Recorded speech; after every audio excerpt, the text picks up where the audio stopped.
सदाशिवसमारम्भां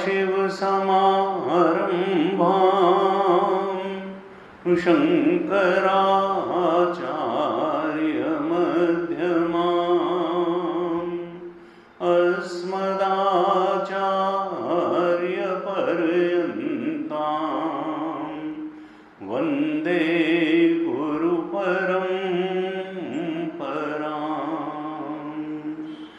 अज्ञानतिमिरान्धस्य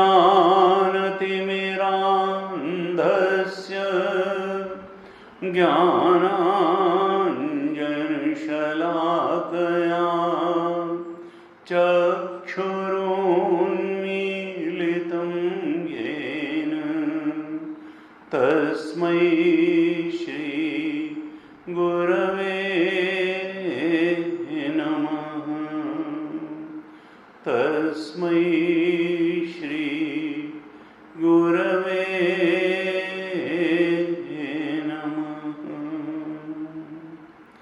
सच्चिदानन्दरूपाय विश्वोत्पत्त्यादिहेतवे तापत्रयविनाशाय श्रीकृष्णाय वयं नुमः। यं प्रव्रजन्तमनुपेतमपेतकृत्यं द्वैपायनो विरहकातराजुहाव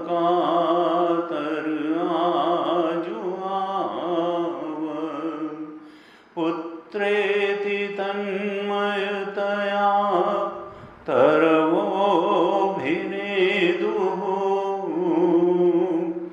तं सर्वभूतहृदयं मुनिमानतोऽस्मि।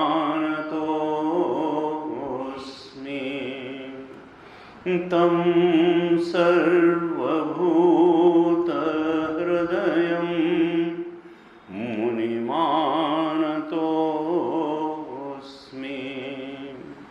नारायणं नमस्कृत्य नरं चैव नरोत्तमं देवीं सरस्वतीं व्यासं ततो जयमुदीरयेत्।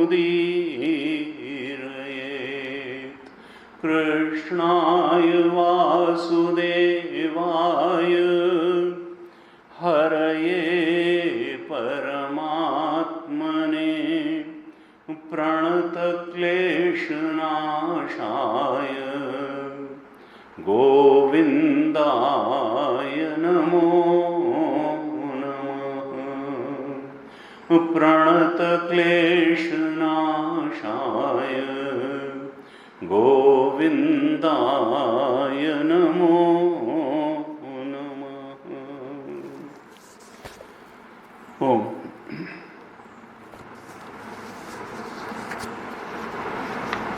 आज ये विचित्र संयोग है कि श्रीमद् भागवत महापुराण में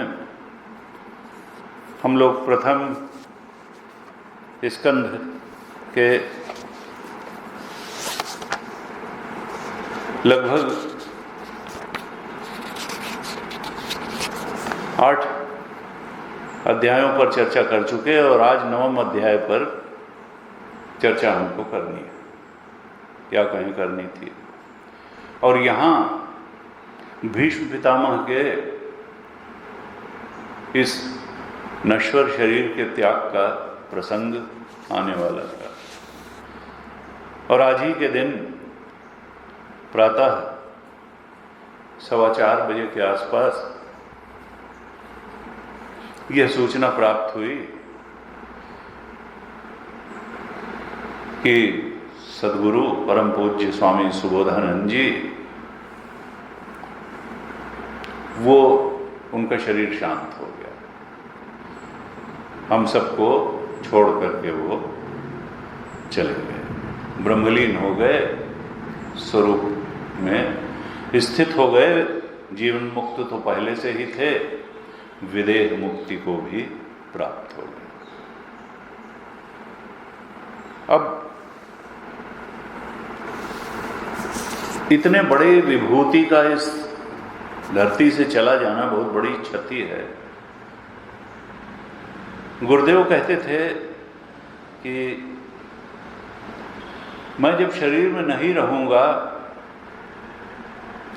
तब तो मैं और ज़्यादा प्रभावशाली हो जाऊंगा, मेरे अनुग्रह की, मेरे कृपा की तुम लोगों पर और अधिक वर्षा होगी।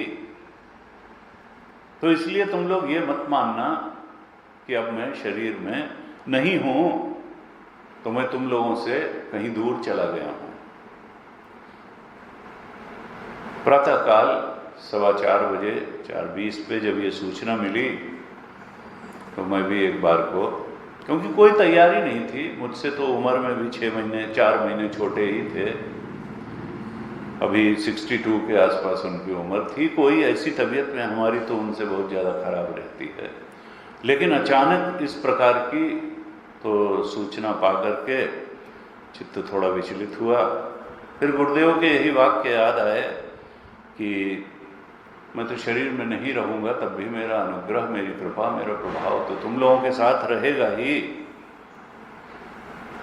तब थोड़ा सा चित्त में गिलास आई, कुछ लोगों को फ़ोन करके बताया ऐसा ऐसा हो गया है, और जिसने सुना वो सब अवाक रह गए, क्योंकि चिन्मय मिशन के एक मूल स्तंभ थे, नॉर्थ इंडिया के। वैसे तो वो रीजनल हेड थे, लेकिन व्यक्तिगत रूप से उनसे सब कोई इतना जुड़ाव महसूस करता था कि लगता था कि ये सबसे ज़्यादा हमें ही पसंद करते हैं, हमें ही चाहते हैं, और हमारे ही ऊपर इनकी सबसे ज़्यादा कृपा दृष्टि है। मैं भी 2.5 साल जब उनसे हमने वेदांत का अध्ययन किया सिद्धवाड़ी में, तो यही अनुभव होता रहा। उनके साथ 24 घंटे में 16 घंटे उनके साथ रहते थे, बस सोते समय और ही कुछ घंटे होते थे जब शायद उनसे अलग होते थे, जब वो दोपहर में थोड़ा विश्राम करते थे और रात में। बाकी तो खाना खाते समय भी उनके साथ बैठना, नाश्ता करते समय उनके पास बैठना, रात में भागवत उनके साथ बैठ कर के पढ़ना, टहलने उनके साथ जाना, हर समय तो उनके साथ। ऐसे श्रेष्ठ गुरु का संग पा करके, सत्संग पा करके जीवन तो धन्य ही हो जाता है। ऐसे गुरु को बल बल जाइए आप मुकुट मोहे तारे। ऐसे गुरु को नानक देव जी ने कहा, भाई बल बल 1000 बार भी बलिहारी जाओ उस पर तो कम है, जो स्वयं तो मुक्त है ही और अपने संपर्क में आने वालों को भी मुक्त कर देता है। ऐसी वो महान विभूति स्वामी सुबोधानंद जी आज हम लोगों के बीच नहीं रहे। ब्राह्म मुहूर्त में इस नश्वर शरीर को त्याग करके विदेह मुक्ति को प्राप्त हो गए। मेरे ऊपर तो उनका इतना बड़ा ऋण था कि जो शायद उतारा ही नहीं जा सकता और कोई आवश्यकता भी नहीं है। गुरु तो पिता तुल्य ही होता है। इस शरीर को माता पिता जन्म देते हैं, ये शरीर तो पिता का दिया हुआ है, लेकिन ये जो आत्मबोध है ये तो गुरु का ही दिया हुआ होता है। गुरु तो दूसरा जन्म देता है, वास्तविक जन्म देता है। इस जीवत्व को छुड़ा करके ब्रह्मत्व में प्रतिष्ठित कर देने वाला तो गुरु ही है। गुरु की कृपा असीम है, अनंत है, और उससे कौन ऋण हो सकता है। पहले तो मुझे बड़ा दुख हुआ। कुछ लोग जिन्होंने उनसे व्यक्तिगत रूप से दीक्षा ली हुई थी, उनको मैंने फ़ोन किया, जिसमें हमारी छोटी बहन भी एक थी, भांजे से भी बड़ा प्रेम था, उसका नाम उन्होंने ही दिया था। ब्रदर इन लॉ हमारे बहुत ज़्यादा उनसे निकट थे। उसने उनको फ़ोन किया, कहीं गए हुए थे, उन्होंने तो सुनते ही फुट फुट करके रोना शुरू कर दिया और बात ही नहीं कर पाए। हमने कहा 5 मिनट रोया तो मैं भी था।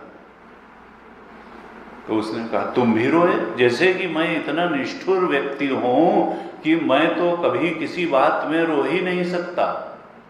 अच्छा तो भाई तुम बहुत रोए? उनके सहज उद्गार निकले, अच्छा तुम भी 5 मिनट रोए, तब तुम बहुत रोए। जैसे कि हमारे लिए तो 5 मिनट भी रोना जो है वो असंभव सा कार्य है। अरे हमने कहा जिसका हृदय से लगाव होता है वो जब चला जाता है तो व्यक्ति को पीड़ा पहुंचती है, और फिर वो पीड़ा इंद्रियों के माध्यम से अभिव्यक्त भी होती है। ये एक सहज उद्गार है। फिर हमने थोड़ा अपने आप को संभाला, लोगों को इन्फॉर्म किया। हम तो समझते थे हैं कि आज जो कुछ भी हमारी तो कहें सांसारिक उपलब्धि है या आध्यात्मिक उपलब्धि है, वो सब उन्हीं स्वामी सुबोधान जी की कृपा से ही है। हमने तो साधु जीवन उन्हीं की प्रेरणा से ही अपनाया, उन्होंने ही इनकरेज किया, नहीं तो कोई नहीं कहता था कि तुम साधु बन जाओ। उनका ही सहारा था, इसलिए इस दिशा में आ पाए। किसी से बात नहीं की कि कहाँ हमारी पोस्टिंग करो, उन्होंने कहा देहरादून चले जाओ, चले आए। जो बात उन्होंने कही तो टालने को, वो कोई ऐसी बात कहते ही नहीं थे जो टाली जाए, और हमने भी कोई ऐसा कभी अवसर आने नहीं दिया कि उनकी किसी बात से विमुख हुए हों। और उनका ज्ञान के तो अथाह भंडार थे। उपनिषद पर उनकी जैसी मास्टरी थी, गीता का जैसा विश्लेषण, रामायण जी, भागवत जी, कौन सा ग्रंथ कहें जिसमें उनकी पेनिट्रेटिंग इंसाइट नहीं थी। जो कुछ नहीं भी लिखा है बिटवीन द लाइन्स, उसको खोज करके खोल करके बता देना उनके लिए बड़ी सहज बात थी। बिल्कुल यथा नामा तथा गुणा, जैसा नाम था स्वामी सुबोधानंद, बिल्कुल सुबोध तरीके से अपनी उस गूढ़तम उपनिषद की गूढ़तम ऋचाओं को ठीक तरह से समझ लेना और बहुत ही सरलता से उसके अर्थ को खोल करके दूसरे को बता देना। समझने की जितनी क्षमता थी, बोध जितना गहरा था, दूसरे को बोध कराने की क्षमता भी उतनी ही अधिक थी। अपनी अनुभूति को, अपने बोध को, अपने ज्ञान को प्रत्यायित कर देने की अभूतपूर्व क्षमता परमात्मा ने उनको दी थी। और हम अनुग्रहित हुए कि 2.5 साल उनके चरणों में बैठ करके उपनिषद, गीता और सारे ही अन्य ग्रंथ हमको पढ़ने का अवसर मिला। और इनफॉर्मल चैट में भी एक साधु, श्रेष्ठतम साधु, पहुँचे हुए साधु का व्यक्तित्व क्या होता है, ये बहुत निकट से देखने का अवसर मिला। रामायण में तुलसीदास जी ने लिखा, काकभूषुंडी जी कहते हैं गरुड़ जी से अपने गुरु के बारे में, बड़ी सुंदर एक पंक्ति वहां उन्होंने लिखी, और वो लगता है कि सुबोधानंद जी पर बिल्कुल, हम तो चरितार्थ अपने संदर्भ में तो कम से कम चरितार्थ होते हुए देखते हैं। वहाँ काकभूषुंडी अपने गुरु के लिए कहते हैं, गरुड़ जी को बताते हैं कि मेरे गुरु कैसे थे कि अति दयालु गुरु, स्वल्प न क्रोधा, और पुनि पुनि मोहि सिखाव सुबोधा। मानो सुबोधानंद जी का व्यक्तित्व ही लिख दिया इस लाइन में। कहा अति दयालु गुरु, गुरु तो अत्यंत दयालु थे मेरे, और क्रोध तो उनमें था नहीं, स्वल्प न क्रोधा, और एक बार बात समझ में नहीं आती थी तो बार बार बताते थे, तरह तरह से बताते थे, खोल खोल के बताते थे। पुनि पुनि मोह सिखाव सुबोधा। और मैं जब ये पंक्ति पढ़ता हूँ तो गुरु जी की, परम पूज्य स्वामी सुबोधानंद जी की याद आती है कि हम लोग कैसी कैसी दुष्टता और धृष्टता करते थे, लेकिन वो सब बर्दाश्त करते हुए फिर भी उपनिषद की शिक्षा हमको देते चले जाते थे। पुनि पुनि मोहि सुखाव सिखाव सुबोधा, और बहुत सरल ढंग से सिखाते थे। यथा नामा तथा गुणा। असल में हमारी जो भी सांसारिक उपलब्धि होती है, आध्यात्मिक उपलब्धि होती है एक शिष्य की, वो सब गुरु का ही प्रकटीकरण होता है। एक बार तो लगा जब उनके दिवंगत होने का समाचार मिला कि अब हमारे भी जीवन का क्या अर्थ है, गुरु के बिना क्या जीना। फिर लगा कि नहीं, भागवत जी में प्रसंग आता है 11वें स्कंद में कि जब भगवान इस धराधाम को छोड़ करके जाने वाले थे, भगवान कृष्ण, तो उद्धव जी ने कहा कि भगवान हमें भी अपने साथ ले चलिए, हम आपके बिना यहाँ कैसे रहेंगे, रह नहीं पाएंगे, हमको अपने साथ ही ले चलिए। और तब भगवान ने कहा कि नहीं उद्धव, तुमको यहीं रहना पड़ेगा, क्योंकि हमारे बाद हमारी शिक्षाओं का प्रचार प्रसार कौन करेगा, इसलिए तुम यहीं रहो और यहाँ रह करके हमारे ही काम को आगे बढ़ाओ, हमारी शिक्षाओं को बढ़ाने के लिए उद्धव तुम यहीं रहो। ये प्रकरण याद आते ही फिर थोड़ा मन में शांति हुई। परसों रात में काफ़ी देर तक स्वप्न आया, जिसमें स्वप्न में स्वामी सुबोधानंद जी के साथ बहुत देर तक रहना हुआ, और सुबह मैं किसी को बताने वाला भी था, फिर वो प्रसंग बदल गया।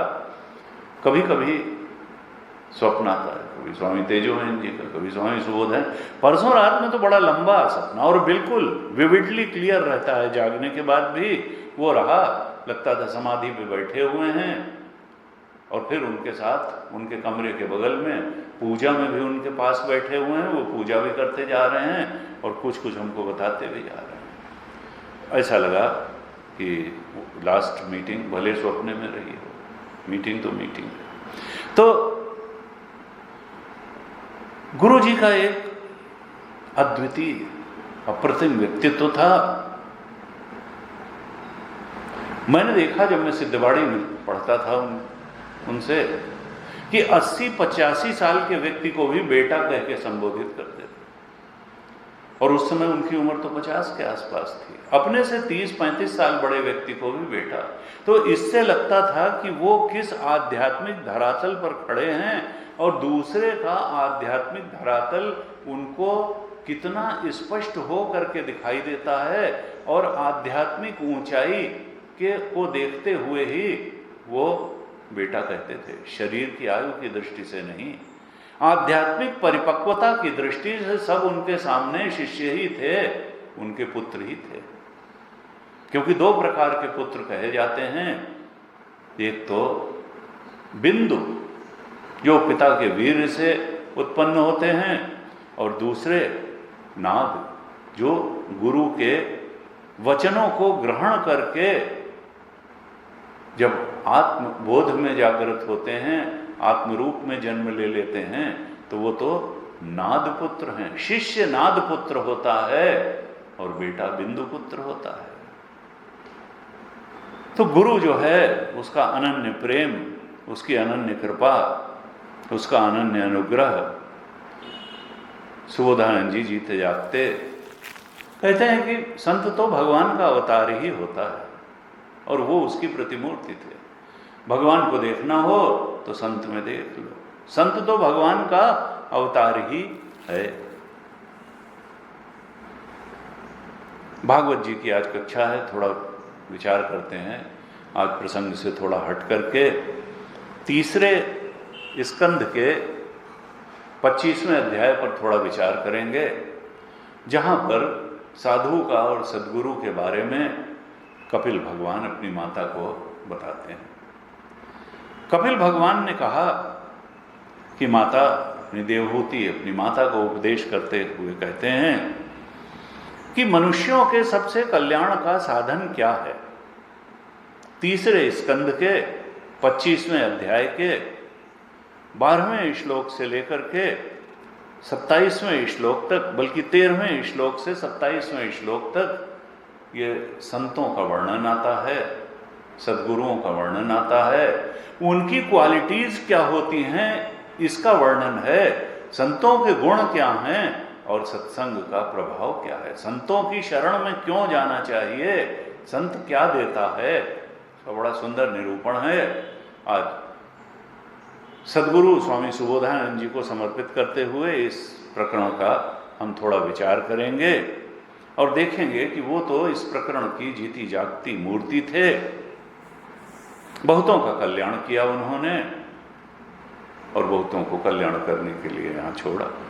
श्री भगवान वाच, कपिल भगवान कहते हैं तीसरे स्कंध के 25वें अध्याय के 13वें श्लोक में, योग आध्यात्मिक पुंसाम मतो निःशेषाय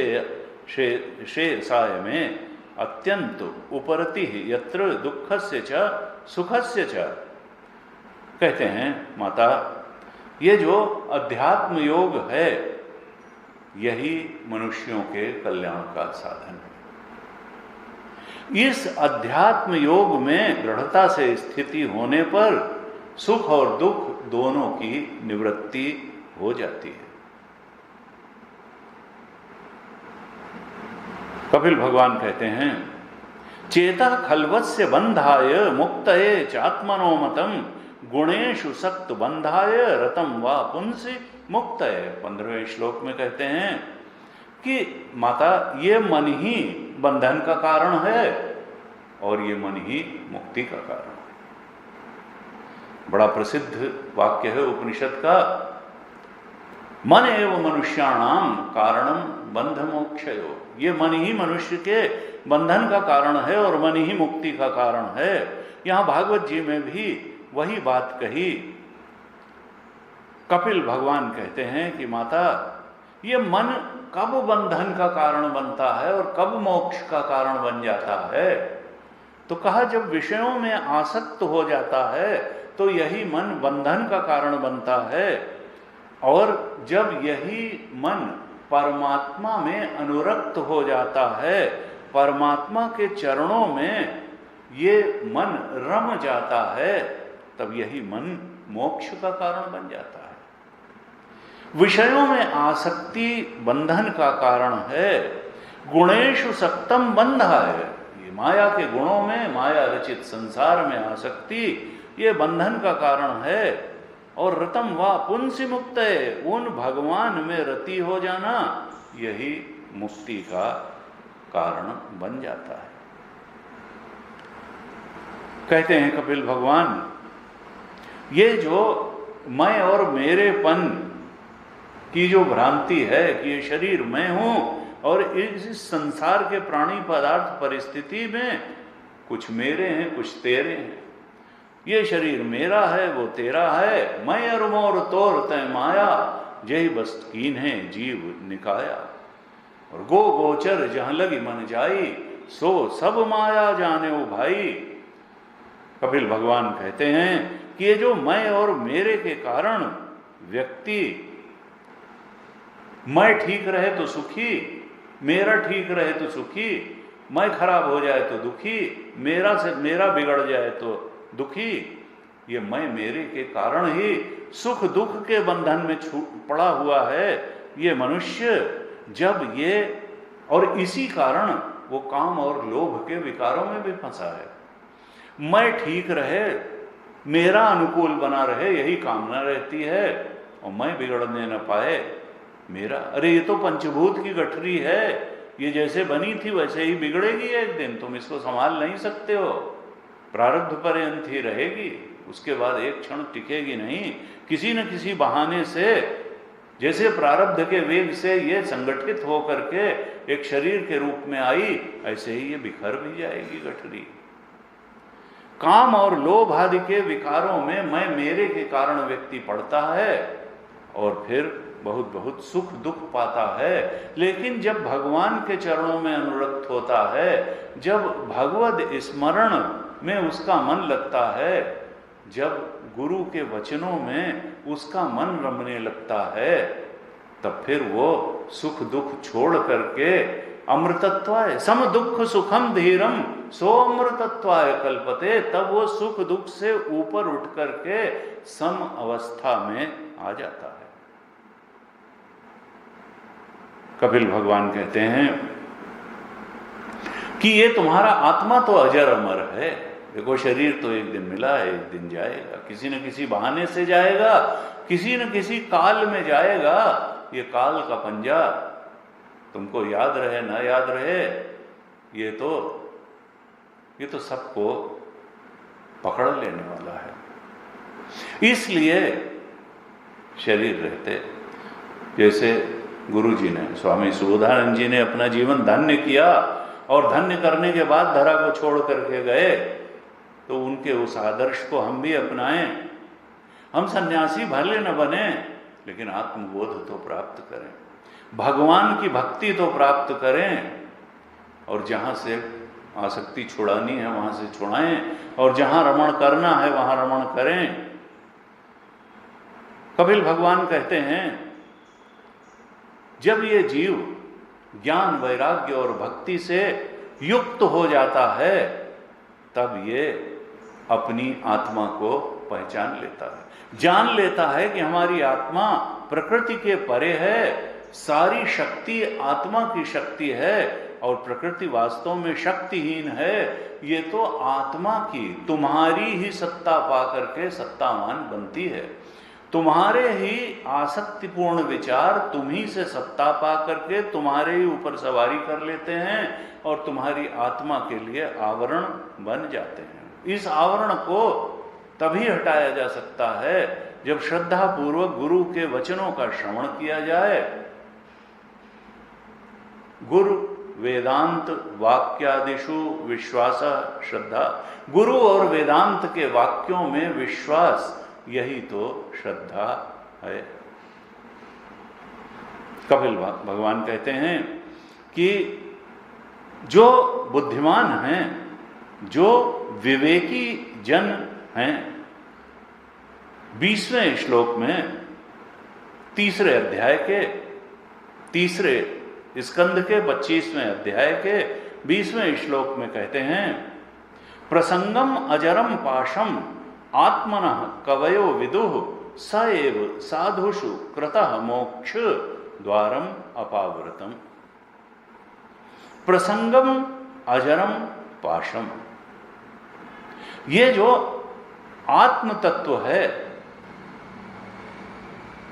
तो विवेकी लोग कवयः जानते हैं, कवयः विदुः, कि ये जो आसक्ति है, ये जो भोगों की आसक्ति है, जो संसार की आसक्ति है, जो देह की आसक्ति है, ये क्या है? अजरम पाशम, ये कभी न नष्ट होने वाला बंधन है, पाश है। इस पाश में मनुष्य जकड़ा हुआ है।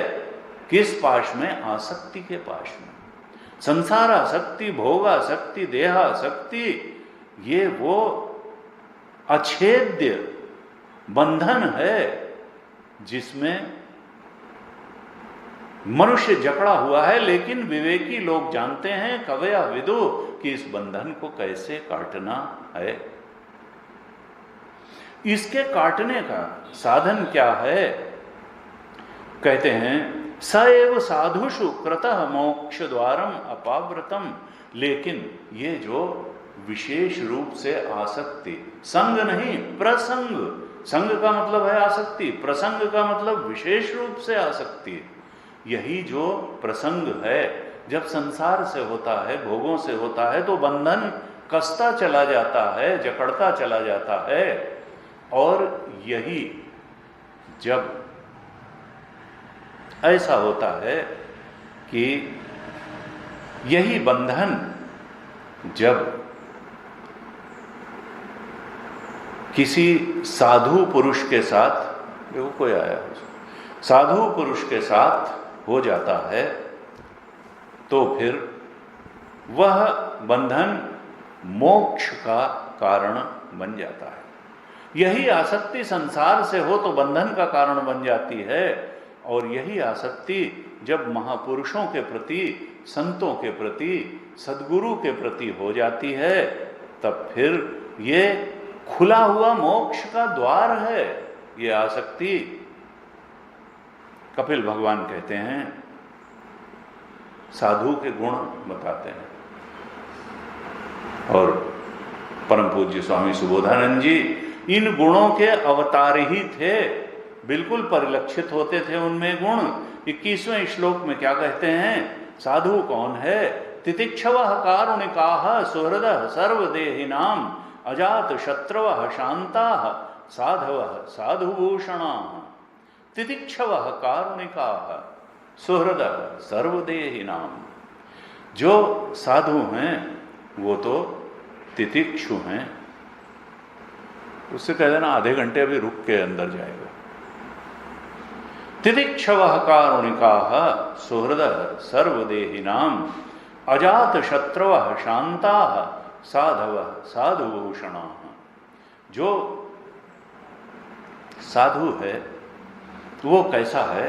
कहा तितिक्षवः।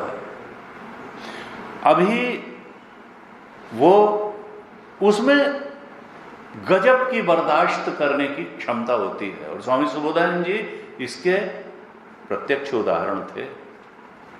जने कैसे कैसे किस किस सेंटर में क्या क्या काम होते थे, सिद्धवाड़ी में लोग जने क्या क्या करते थे, और वो बिल्कुल जैसे बफर होता है कि एसिड आए तो भी न्यूट्रलाइज, बेस क्षार आए तो भी न्यूट्रलाइज, एल्कलाइन और एसिडिटी सबको बफर सोल्यूशन जैसे। तितिक्षवा, ऐसा लगता था कुछ हुआ ही नहीं और बड़ी बड़ी बातें हो जाती थी।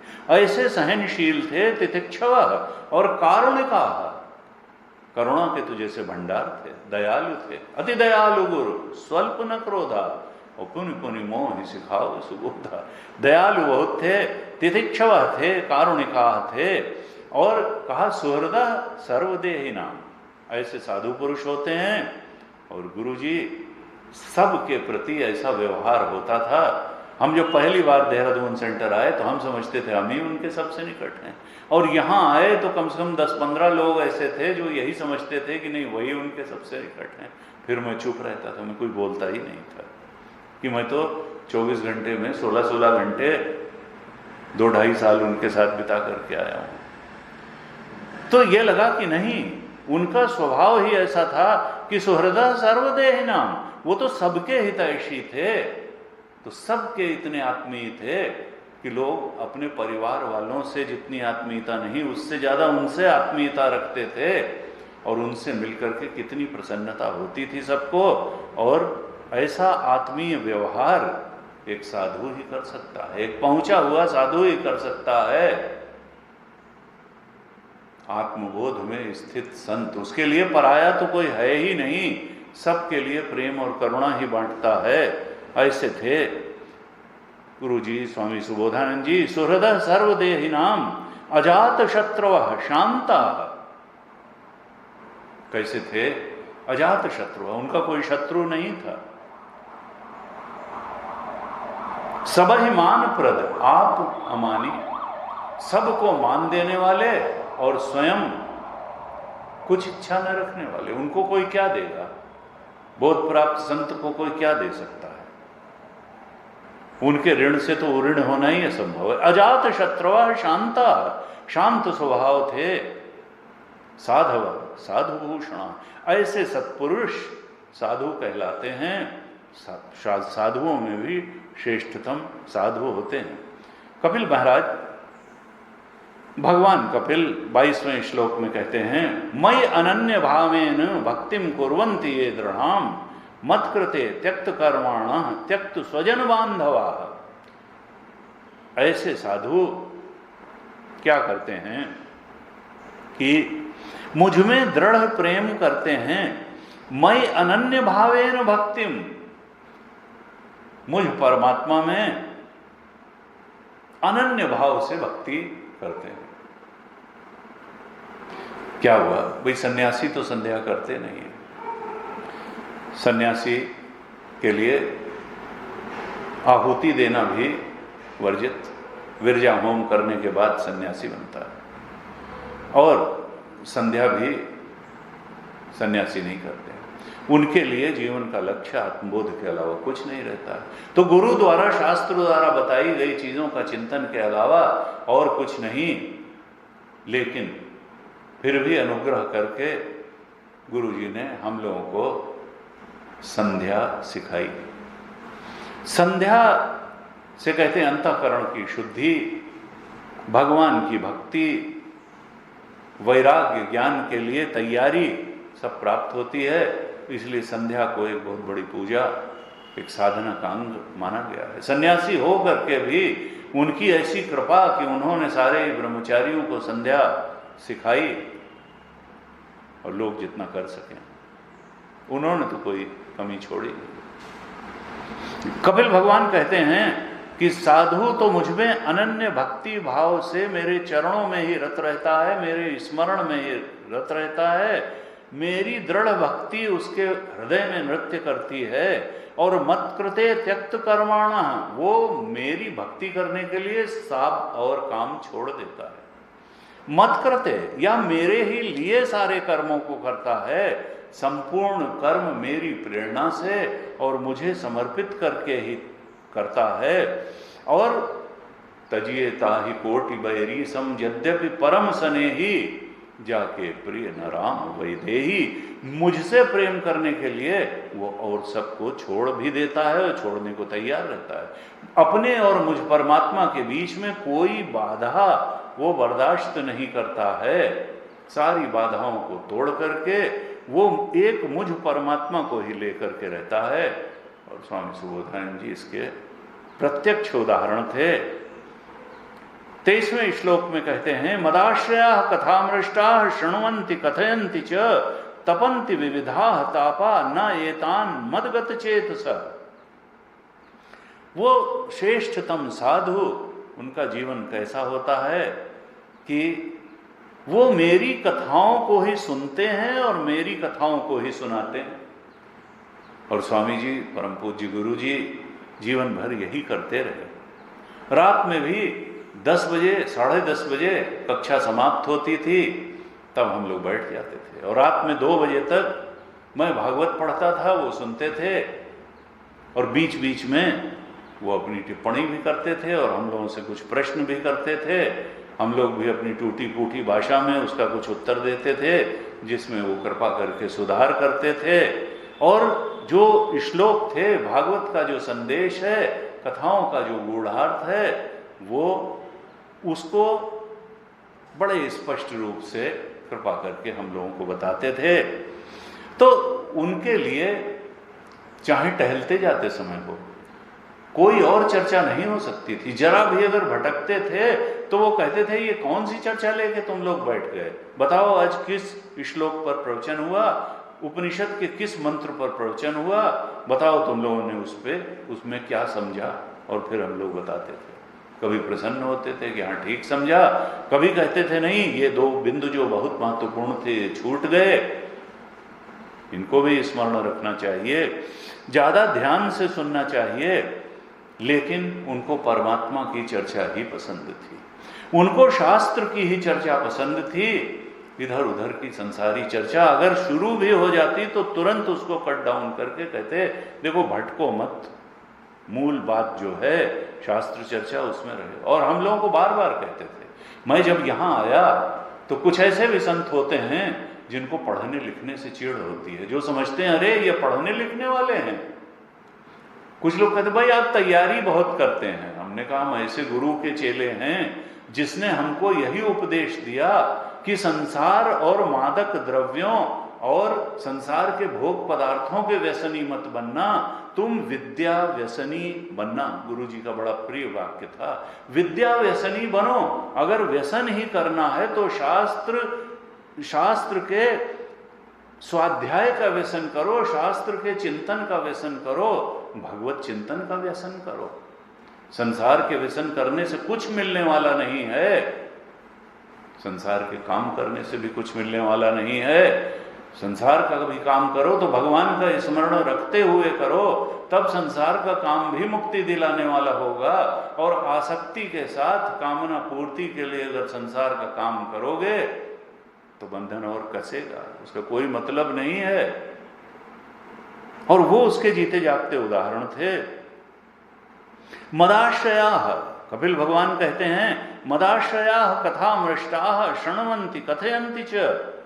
मेरे संबंध में, मुझ परमात्मा की पवित्र कथाओं, मुझ परमात्मा के स्वभाव, मुझ परमात्मा के प्रभाव, मुझ परमात्मा के स्वरूप का ही स्मरण, चिंतन और कथन करते हैं। कोई सज्जन मिल गया तो उससे चर्चा करते हैं, नहीं तो स्वाध्याय करते हैं, चिंतन करते हैं, मनन करते हैं, लेकिन किसी न किसी प्रकार से अपना चित्त मुझ में ही लगाए रहते हैं।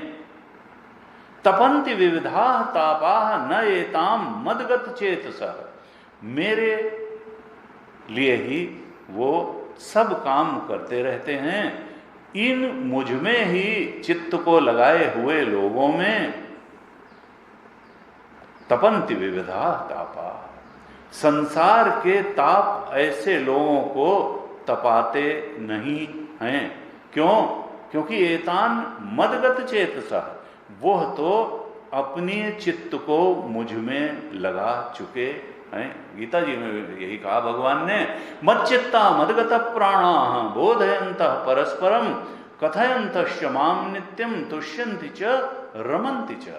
तेषां सतत युक्तानां भजतां प्रीतिपूर्वकं ददामि बुद्धि योगम तम येन माम उपयान्ति ते।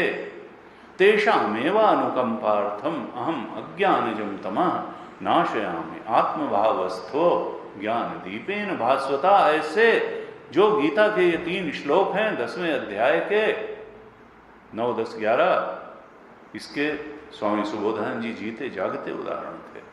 भक्ति, ज्ञान और वैराग्य की प्रतिमूर्ति थे। और हृदय में तो परमात्मा दृढ़ता से स्थित था और वाणी पर सरस्वती नाचती थी। इस प्रकार से इस धरती के आभूषण साधवा साधुभूषणा, वो तो साधुओं के भूषण थे। क्यों? क्योंकि उनको तुम्हारी छाणी गति दूसरी नाही, राम बसहु तिनके मन माही। जाहि न चाहिए कबहु कछु, तुमसन सहज सनेह, बसहु निरंतर तासुर सो राउर निज गे। उनको भगवत चर्चा के अलावा कोई चर्चा पसंद नहीं थी। वही उनके पास जा सकता था जिसको भगवत चर्चा में रुचि हो, जो भगवत चर्चा करना चाहता हो, जो भगवत चर्चा सुनना चाहता हो। कपिल भगवान ऐसे ही संतों की प्रशंसा कर रहे हैं और माता से कहते हैं, तयेते साधवः साध्वी सर्वसंग विवर्जिता। हे साध्वी, तयेव साधवः साध्वी, ऐसे लोग ही साधु हैं। हे साध्वी, ऐसे लोग सर्वसंग विवर्जिता, वो किसी आसक्ति में नहीं है, वो भगवद रमण करते हैं। वो भोग रमण नहीं करते, वो भगवद रमण करते हैं। वो संसार रमण नहीं करते, वो परमात्मा रमण करते हैं। सर्वसंग विवर्जिता तयेते साधवः साध्वी, ऐसे ही माता देवभूति, ऐसे ही साधु सर्वश्रेष्ठ साधु हैं। और वही संग 24वें श्लोक की अंतिम पंक्ति, दूसरी पंक्ति में कहते हैं, संगः तेषु अथिते प्रार्थ्या संग दोष हराहिते। ऐसे साधुओं के संग के लिए परमात्मा से प्रार्थना करनी चाहिए। और हमारा भी कोई पुण्य प्रारब्ध रहा होगा जो ऐसे श्रेष्ठतम संत स्वामी सुबोधानंद जी का सत्संग प्राप्त हुआ। यहाँ कपिल भगवान कहते हैं भगवान से प्रार्थना करनी चाहिए कि संगह तेषु अथ ते प्रार्था, ऐसे उन परमात्मा के संग के लिए प्रार्थना करनी चाहिए। क्यों?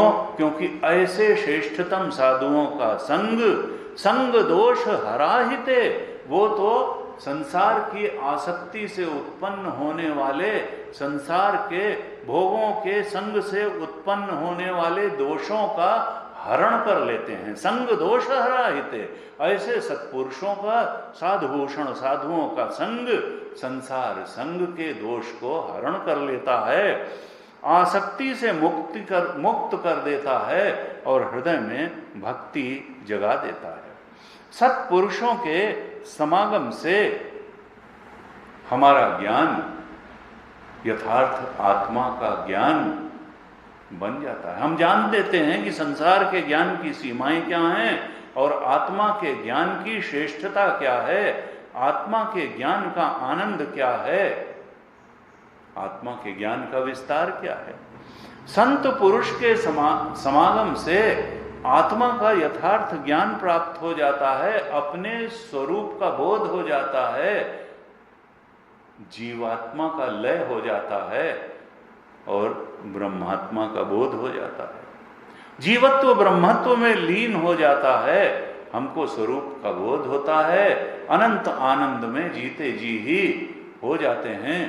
जैसे स्वामी सुबोधानंद जी को जीवन मुक्ति प्राप्त हुई और फिर आज विदेह मुक्ति भी प्राप्त हो गई, ऐसे ही अगर हम उनके दिखाए पद चिन्हों पर चलें तो हमको भी जीवन मुक्ति भी प्राप्त हो जाएगी और फिर जिसको जीवन मुक्ति प्राप्त हुई उसको विदेह मुक्ति तो प्राप्त ही हो जाएगी। कपिल भगवान कहते हैं कि जब ऐसे सत्पुरुषों का सानिध्य प्राप्त होता है, संग प्राप्त होता है, तो यथार्थ आत्मा का यथार्थ ज्ञान भी प्राप्त हो जाता है, परमात्मा की भक्ति भी प्राप्त हो जाती है और संसार के साधारण या निकृष्ट सुखों से वैराग्य भी हो जाता है। और ये सब अगर हो गया, यथार्थ ज्ञान भी हो गया, परमात्मा की भक्ति भी हो गई और आसक्ति के बजाय वैराग्य दृढ़ हो गया, तो फिर ब्रह्मबोध के लिए कमी क्या रहेगी? ब्रह्मबोध तो हो ही जाएगा। अथातो ब्रह्म जिज्ञासा, ब्रह्म सूत्र लिखते समय प्रथम सूत्र में तो यही लिखा भगवान वेदव्यास ने, और भगवान शंकराचार्य ने कहा कि अथ का अर्थ है साधन चतुष्टय संपन्न हो जाना। गुरु के संग में रहते हुए, संत के संग में रहते हुए अनायास ही व्यक्ति साधन चतुष्टय संपन्न हो जाता है। और कहा अथ का अर्थ है वर्ण कैवल्य। हमारे जीवन की top priority and only priority should be आत्मबोध, स्वरूप बोध, स्वरूप ज्ञान ही एकमात्र हमारा वर्ण होना चाहिए, top priority of this human life होना चाहिए। और सत्संग से यह भी होता है, गुरु संग से यह भी होता है। गुरु संग करते हुए व्यक्ति साधन चतुष्टय संपन्न हो जाता है, व्यक्ति का वर्ण भी शुद्ध हो जाता है। वो जान लेता है कि इस मनुष्य जीवन में, इस नश्वर देह और नश्वर संसार में रहते हुए कौन सी वो अविनाशी वस्तु है जो पाई जा सकती है, वो हमारा अपना आत्मा है। और जब ये बिल्कुल विविडली क्लियर हो जाता है, बिल्कुल स्पष्ट हो जाता है कि आत्मा ही अविनाशी है और आत्मा ही प्राप्त करने योग्य है, और ये ऐसी प्राप्ति है जो एक बार मिलने के बाद जाने वाली नहीं है, ऐसी स्पष्टता जब बुद्धि में होती है तो उसको बुद्धि योग कहते हैं। और तब गुरु की कृपा भी, परमात्मा की कृपा भी मिलती है और तब व्यक्ति स्वरूप बोध में प्रतिष्ठित हो ही जाता है। अथ और अत अगर हो गया, साधन चतुष्टय संपन्न हो गया और वर्ण कैवल्य हो गया, तो फिर ब्रह्म जिज्ञासा तो हो ही जाएगी। व्यास जी ने लिखा अथातो ब्रह्म जिज्ञासा, अगर साधन चतुष्टय और गुरु संग से साधन चतुष्टय संपन्न भी हो जाएगा, वर्ण कैवल्य भी हो जाएगा, ब्रह्म जिज्ञासा भी हो जाएगी, और वहाँ भगवान शंकराचार्य ने लिखा अगर ये तीनों चीजें हो गई तो ब्रह्म ज्ञान न हो जाए ऐसी कोई संभावना ही नहीं, ब्रह्म ज्ञान तो हो ही जाएगा। तो ऐसा है वो सद्गुरु का सानिध्य, ऐसी है वो परम पूज्य स्वामी सुबोधानंद जी की कृपा। वो ऐसे पारस थे कि वो जिसका स्पर्श कर दें वो भी सोना हो जाए। एक संत ने कहा मैं चेला नहीं बनाता, मैं गुरु बनाता हूं, क्योंकि गुरु तो अपने आप को चेले के हृदय में उतार देता है, अपने बोध को उतार देता है, तो वो चेला कहां रह गया। गुरु के सामने तो वो हमेशा चेला है, लेकिन वास्तव में तो वो गुरु जैसा ही हो गया, तो गुरु ही बनाता हूं। उन्होंने कहा मैं नहीं, मैं तो अगर शिष्य बनाऊंगा नहीं, मैं गुरु बनाता हूं, मैं चेला नहीं बनाता हूं, मैं अपने जैसा बना देता हूं। तो ये कपिल भगवान साधुओं का वर्णन करते हुए जो लक्षण उन्होंने बताए, आज हमने कहा चिंतन करें इस पर थोड़ा। क्योंकि ये सारे चिंतन परम पूज्य गुरुजी स्वामी सुबोधानंद जी पर पूरे पूरे घटित होते हैं। संतों के लक्षण बताने की एक लंबी परंपरा हमारे ग्रंथों में रही, और वो इसीलिए रही कि हम भी उन लक्षणों को देख करके, सीख करके, समझ करके और ये जान करके कि इसी हाड़ मांस के शरीर में रहते हुए अगर कोई इन लक्षणों से युक्त हो सकता है तो हम क्यों नहीं हो सकते हैं।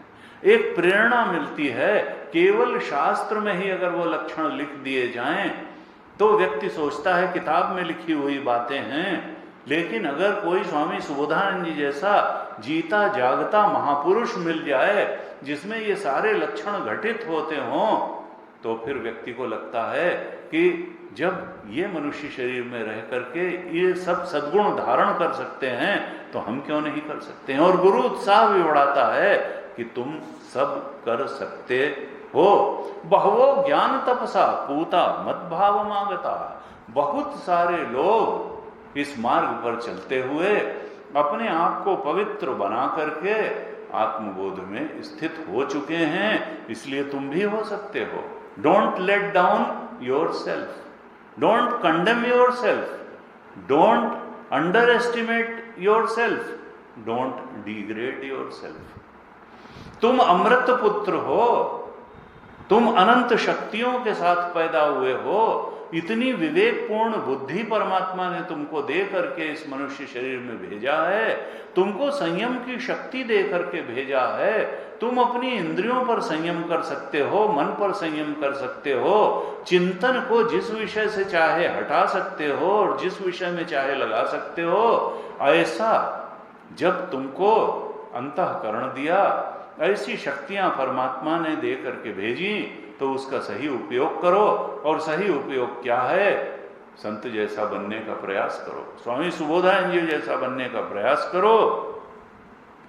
तुलसी बाबा ने भी रामचरितमानस में 2 जगह संतों के लक्षण बताए, और दोनों जगह राम जी ने अपने मुंह से ये संतों के लक्षण कहे। भगवान ने भक्त के लक्षण कहे, भगवान ने साधु पुरुषों के लक्षण कहे, क्योंकि साधु पुरुष ही भगवान की भगवत्ता को भी जान सकता है और अपनी चेतना की भगवत्ता को भी जान सकता है। तो भगवान राम ने उत्तरकांड में भारत को उपदेश करते हुए साधु पुरुषों के लक्षण बताए। उत्तरकांड के 37वें दोहे के बाद कहा संत कौन है, तो कहा कोमल चित दीनन पर दाया। संत का एक लक्षण और बहुत गहरा लक्षण क्या है? कोमल चित, कारुणिका, तितिक्षवः कारुणिका।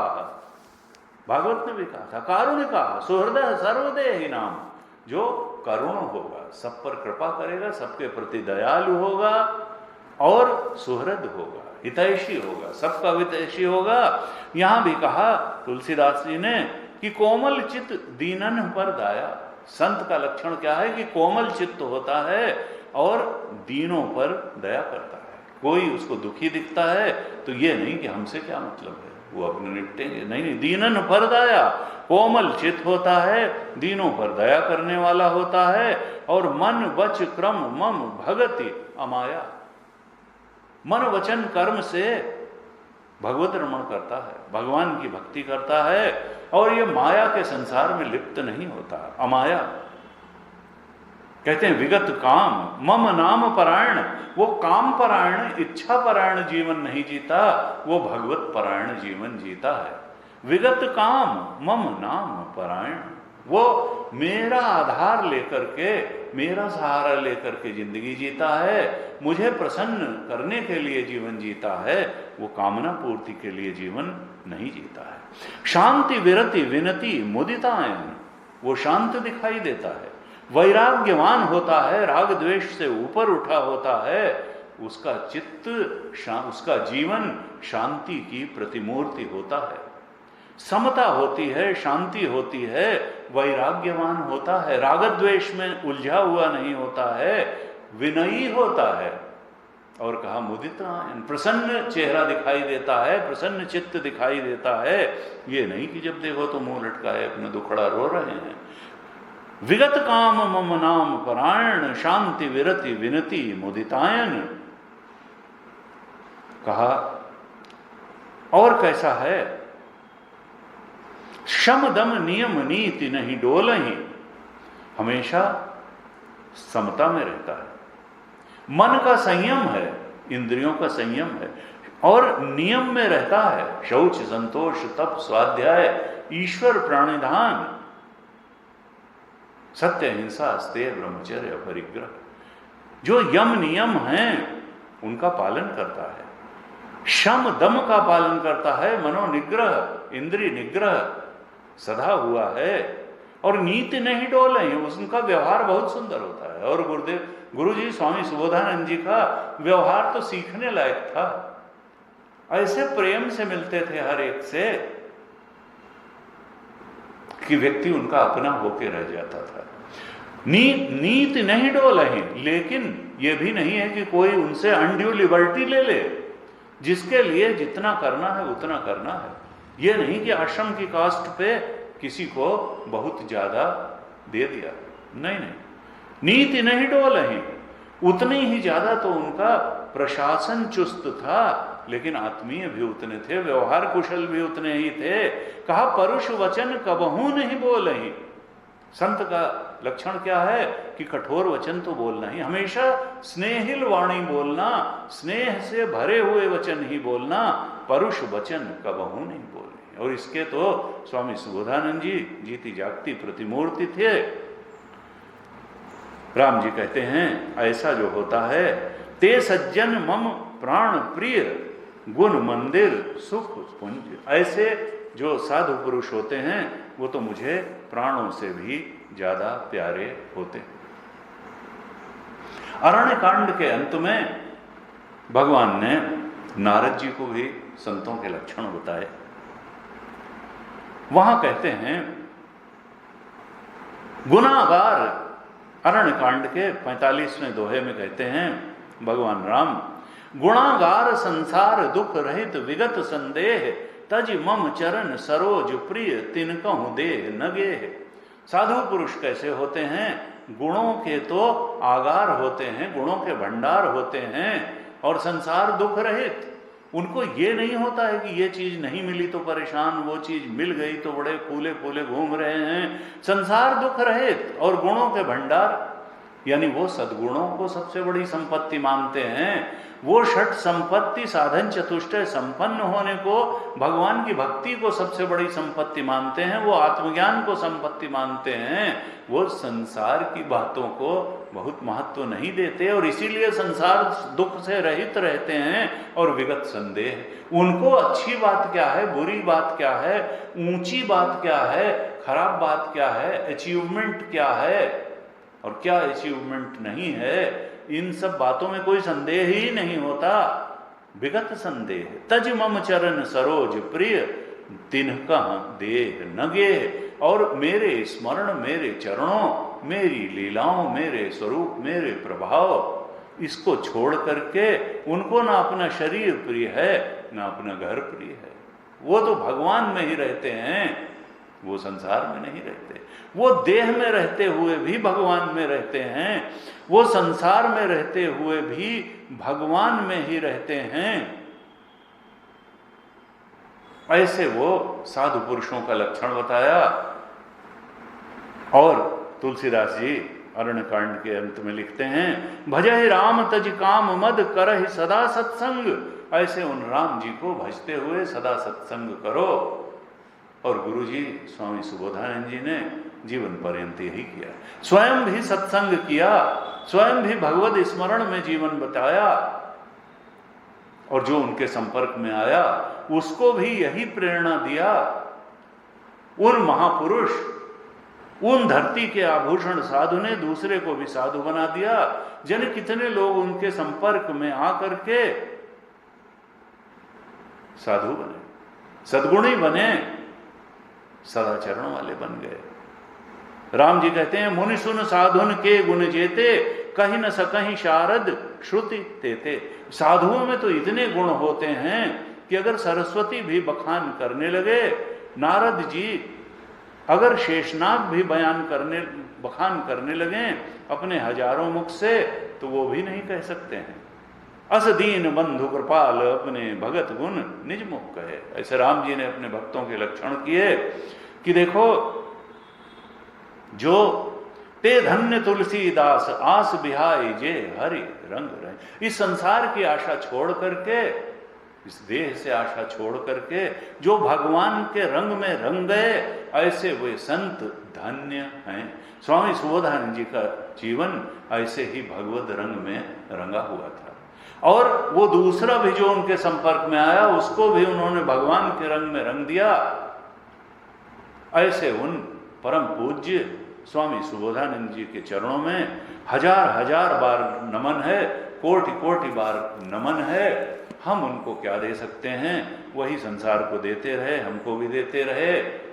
उनको हम हृदय से उनके चरणों में सिर झुका करके उनके प्रति अपनी श्रद्धा व्यक्त करते हैं, और जीवन पर्यंत उनका भी स्मरण होता रहेगा, उनके दिखाए रास्ते का, उनके दिए हुए उपदेशों का श्रवण होता रहेगा।